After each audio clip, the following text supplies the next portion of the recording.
So we know one of the greatest challenges facing the Kenyan youth is lack of employment. So how many people have you employed on your farm? Currently, I have employed 17 people because we have different farms.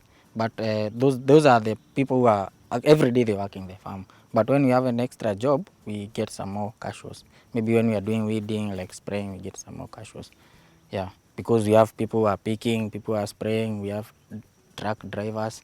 Yeah, okay. So for the 5 months when you have the crop being harvested, the fruits being harvested, you have a total of 17 youth Yeah, in the 17 farm. years, yeah. Okay, do you have any preferences, maybe women, men, or you just... No, we maybe do most because this job does not require so much labor work. Because picking actually anybody can do. We do a ratio of 1:5. For every 5 men, we get 1 lady. Yeah, yeah. You get people from around the Yeah, we get community? people from around who will not require so much transport, and when they work in the farm, during the night they can go back to their home. Yeah, maybe for those who are people who want to stay in the farm, we have house there which they can stay because we have watchman. We have actually every day we have to make sure we have 2 people in the farm. Yeah. How do you manage post-harvest losses? We do a lot of marketing for our mangoes. Actually, we don't have post-harvesting losses because immediately we deal with the export market, we do the regional. Maybe for people in Nairobi, people in Isiolo, people as far as Garissa, they come to pick our fruits. From there, the rest then we sell to the juice processing companies. We have a contract with Kevian in Thika. So when the fruits are actually 100% mature, we just harvest all of them. We take them for the juice processing. Yeah, but in the period of maybe 2 years from now, we want to start doing value addition for our mangoes. We want to start maybe drying them to mango grapes and the rest, because you see the issue like now we are facing a lot of competition. Even in the export market, Brazilian mangoes are in the market, Pakistani mangoes are in the market, and you know, for us, the cost of producing this mango in Kenya is very high. The cost of fertilizer actually is very high. The cost of pesticide is very high. So, like when you talk to a client, he tell you 4 carton kg box, the maximum I can pay you is like $6. If you're here in Kenya, you cannot do it $6 because Kenya Airways will take $4, and there's no way you can deal with $2. But a person, maybe a mango farmer in Brazil, can be comfortable in dealing with $5. So you end up getting locked from the export market. But what we are planning to do with value addition, once we get these mangoes ready, we can, because here actually there's a lot of sun, we can sun dry them, we make them mango crepe, then we store. Because when you have stored them in that condition, they can stay for longer, so you can have a very long access to market. Yeah, we can even export them to Dubai and say when the market is bad, the person there to store the grapes, then you can sell. But for this fruit, once it's there, you have to sell. So Anthony, I've Yeah. also realized that you have a lot of weed on the farm. I don't know if this is intentional. Do you till the land? I can see the rotten mangoes that fell, perhaps. Yeah. Why is the farm looking like this? Yeah, we do conservation agriculture actually. We don't till the land. We do minimum tillage. I know most people, they would expect we put tractors, you make harrows. Here we don't do that. Because actually these are very hot place. We need to conserve the little rain that is getting. And the way to avoid that is avoiding overturning the soil now and then. For the winds, we also do spraying. Or we get people with slashers, they come and weed. Because according to Gorba Gap certification, you have to make sure the winds are not too high and they are not also too small. You have to make sure you have managed them. When they get the ankle joint height, you spray them. Yeah, because these are the winds that will still hide some pests like the fruit fly. As you can see in some places, they are still drying because we recently sprayed with some herbicide to control the winds. Yeah, so we always minimize. Actually, this farm, for the last 6 years, we have not put a tractor in this farm. We don't put tinga here because the moment you put the tractor, you overturn the soil, you expose the small moisture to the sun, then when rainfall, then there's no enough rain, you will come complaining the mangoes are not producing. So yeah, actually we do 100% conservation agriculture. That's why even you can see for the avocados, we have actually put a lot of mulch. We reduce the amount of water we use in this farm because actually water is a big challenge. Even if we have a borehole, water is a big challenge.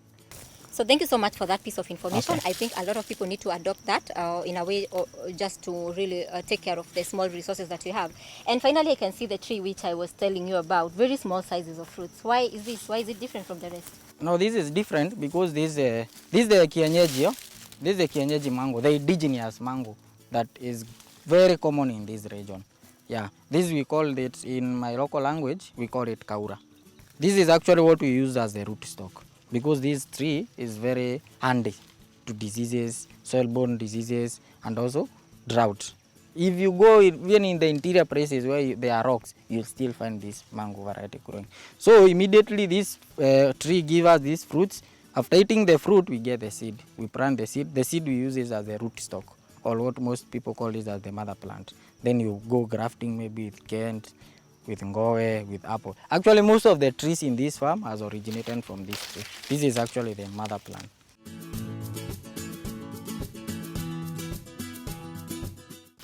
Here we are doing has and fuete, but most of the fruits here, but most of the trees we have planted, this is the has variety.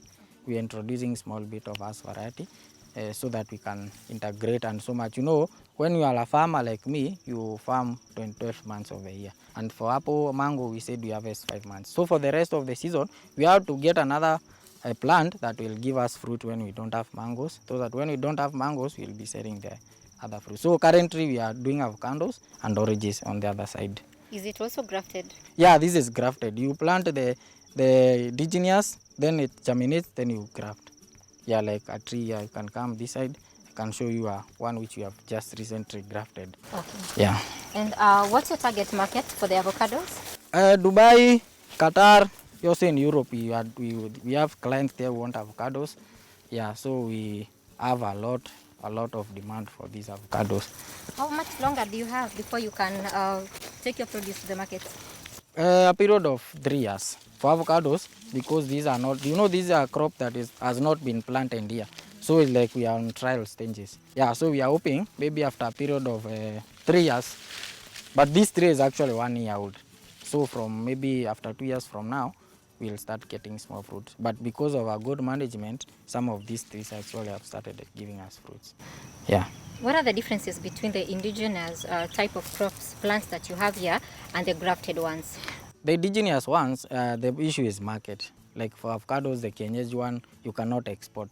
Unless if it's the jumbo variety. There's a kienyeji called the jumbo, which is very common in Kisii. You export because even after ripening, it will still remains green. But with the most market, they want the Hass variety because the Hass are out of protein. The fruit itself, it takes so much before it's overripe.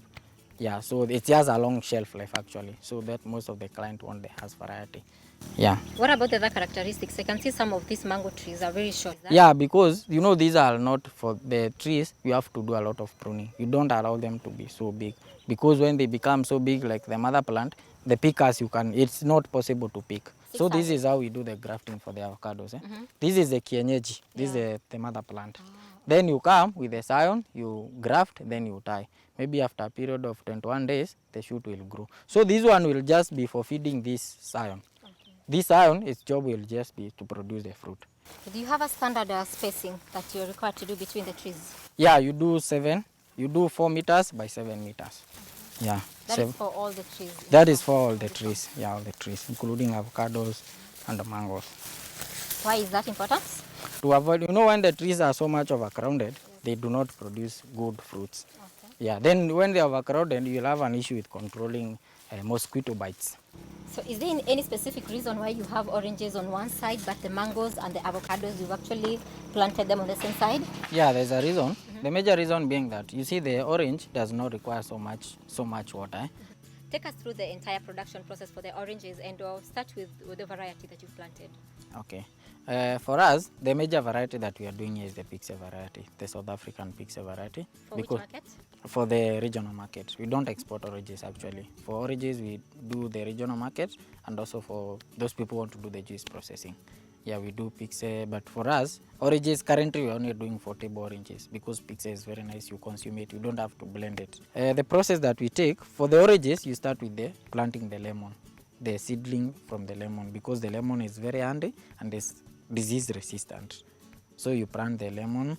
After a period, you take the lemon, you slice, you get the seeds, then you plant the lemon seeds. They germinate after a period of 14 days. Those are 2 weeks.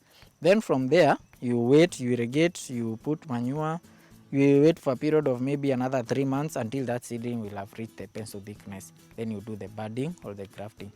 You can do with the cultivar that you want, maybe the Pixie, the Mignol, the Washington Noble, and the rest. But because for us the market, we always guided by the market trends. We are doing the pixel variety. As you can see, this is the pixel variety.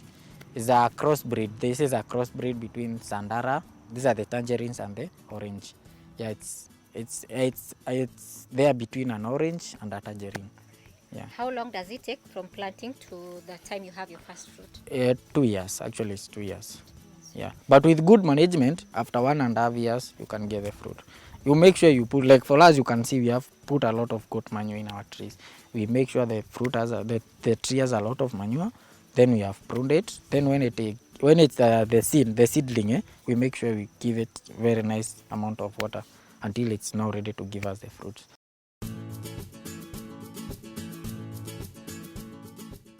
So I can see that the fruits are being packed in cartons. Yeah. So do you export as an individual, or are you contracted? Are you on contractual farming? Okay, sometimes we export directly by, or sometimes we get to sell to exporting companies. It depends on the orders we have every week.